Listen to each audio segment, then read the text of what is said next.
Dr. Drake 63 here again. Going to talk a little bit about magazines for the Glock 19 Generation 5. A lot of you have made comments about this half circle cutout here, and it serves a particular purpose.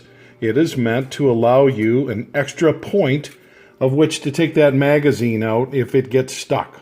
Now, personally, I think that's kind of a problem that doesn't exist. But I'm going to go ahead and show you what different options exist.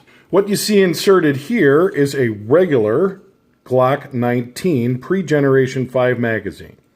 And what you see is it obviously fits, it works, no problem whatsoever.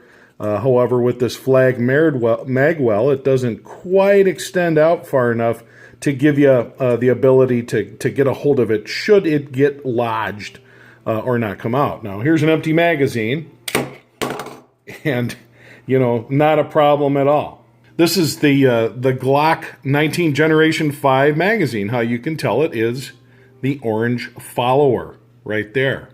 It also, when we compare it to the previous magazine, you'll see that it extends farther. So if we take a look at it just like that, you'll see that it extends farther out, and that makes sense because you need it to with the flared magwell. So you've got that sticking out, which allows you to, again, in addition to pulling it from the rear, it allows you to grab that. Again, this is an empty magazine, and it pops right out. Again, I think we have a solution to a problem that doesn't exist. If you compare that to the Pearce baseplate, you'll see right here that the Pearce baseplate is even yet a little bit farther protruding, but here's the big difference.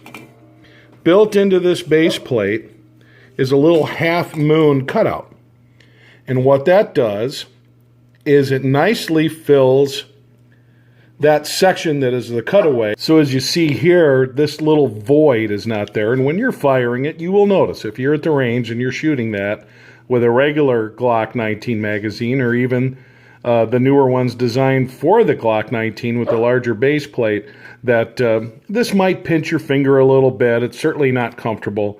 Not a big deal in a pinch if you're in a self-defense situation.